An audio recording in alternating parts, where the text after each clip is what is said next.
This war is darker than anyone wants to admit. While cameras fixate on missiles and shifting front lines, something far uglier has been unfolding in the shadows, quietly, methodically, and almost entirely ignored. Desperate men from collapsed economies, foreign students who believed they were safe, migrants who never agreed to become soldiers, all of them pulled into a war that was never theirs. This isn't recruitment. It isn't patriotism. It's desperation turned into a weapon.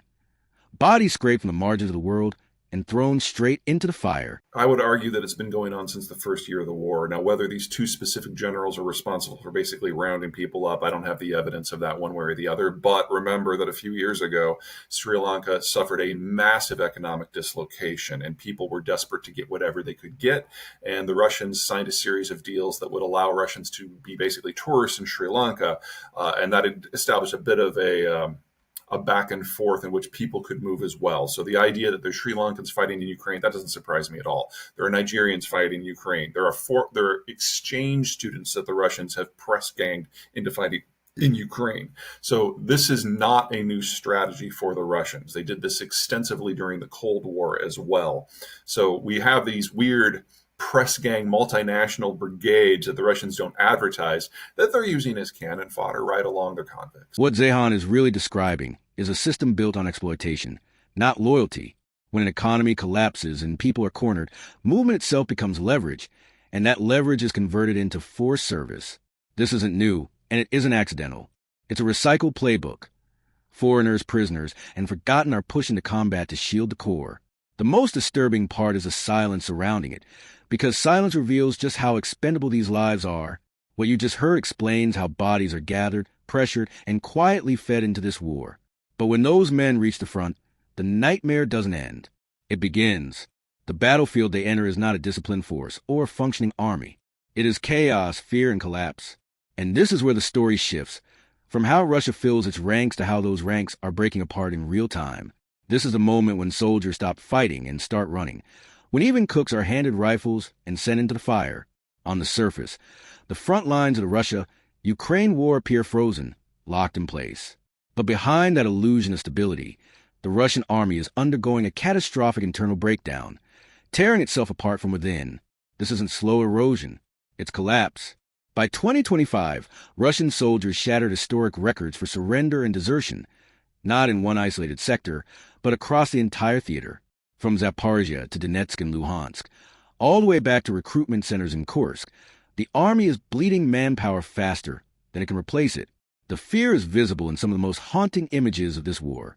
On December 30th, 2025, footage from a GoPro worn by a Ukrainian soldier in the 92nd Assault Brigade captured a moment that defined the psychological state of Russia's troops.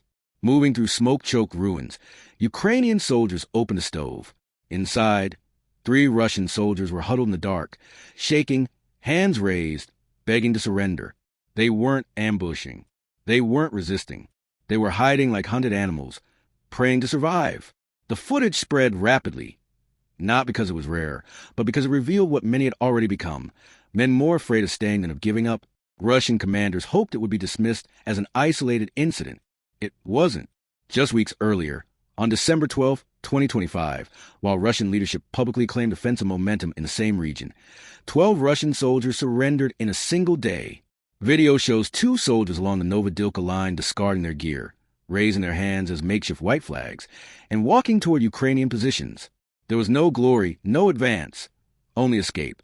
That same day, on the Orkiv front, amid some of the most intense artillery fire of the entire war, 2 more Russian soldiers surrendered, ignoring direct orders, ideological slogans, and even the threat of execution from barrage units positioned behind them. These were not acts of cowardice. They were acts of survival. And what cameras capture is only a fraction of the truth. Beyond the recorded surrenders are silent disappearances. Soldiers slipping into force, abandoning positions at night, crossing front lines unseen. What is unfolding is the largest military surrender phenomenon in modern history. Inside what was once called the world's second-largest army, entire formations are hollowing out. Even Russia's once prestigious 41st Army is unraveling under the weight of desertion and collapsing morale. At the core of this breakdown is a strategy Ukraine has weaponized with ruthless precision. Fighting a soldier is hard. Convincing him to stop fighting can be easier if you understand fear better than your enemy. Ukraine's psychological campaign, known as the I Want to Live Project, has become a lifeline for soldiers trapped in a war they no longer believe in. It offers not ideology, but certainty, not propaganda, but escape, and it is working at a scale that terrifies the Kremlin.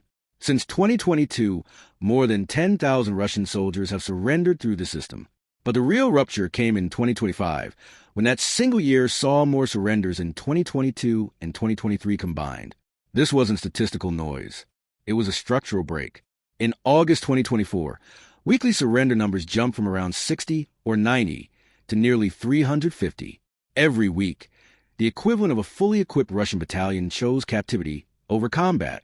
Ukraine didn't just invite surrender. It organized it. Secure communication channels, digital platforms, direct contact even before deployment. A soldier could simply say, "I'm coming," and Ukraine would handle the rest. International law was followed. Food, medical care, and contact with family were guaranteed. For soldiers accustomed to rotten rations and abandonment when wounded, this wasn't mercy. It was logic. The data lays bare the anatomy of Russia's army. 83% of those surrendering were frontline infantry. 76% were contract soldiers. 40% had criminal records. 38% were unemployed before the war. Nearly a quarter say they were forced or deceived into signing up, promised rear area jobs or high pay, only to be handed a rifle and sent forward. This is not an army of professionals. It is an army built from desperation. Convicts the jobless, the disposable. The collapse deepens as logistics disintegrate. In a functioning military, frontline troops are supported by layers of personnel who feed them, move supplies, repair vehicles, and keep the system alive. But on the Zaporizhzhia front, Russian soldiers requesting reinforcements received a chilling reply. The cooks are fighting now. That sentence is a confession of systemic failure. When support personnel are thrown into trenches, the army begins to consume itself. Dead cooks mean hungry soldiers. Lost mechanics mean tanks abandoned for minor faults. Drivers sent forward mean ammunition never arrives. It may hold a position for hours or days, but destroys the unit's ability to function. This is why Russian armored vehicles now rust across the battlefield. Not destroyed, but stranded by a broken supply chain. The human cost is staggering. By 2025, an estimated 70,000 Russian soldiers had deserted, vanished, or gone missing, more than the total military strength of many countries. Official court records show over 20,000 desertion cases, and that only counts those who were caught. Entire brigades have collapsed. One unit alone recorded nearly 2,000 desertions in under 2 years, roughly half its strength. In 2024, desertion patterns shifted. Soldiers stopped disappearing during leave and began fleeing directly from combat, weapons in hand, choosing force or surrender over death. The regime responded with fear, barrier units, harsh sentences, criminalizing surrender, 15-year prison terms. None of it matters when death is seconds away. And the burden of this war falls disproportionately on the poorest and most marginalized regions, ethnic minorities, remote republics, rural villages stripped of young men, entire communities hollowed out. This is no longer a war defined by territory. It is a nation devouring itself, an army where cooks fight, soldiers flee, and commanders lie upward to survive. 70,000 deserters, tens of thousands of surrenders, hundreds of thousands dead or wounded. These are not just numbers. They are symptoms of collapse. And history is unforgiving to armies that treat their soldiers as expendable. No force that eats its own can endure.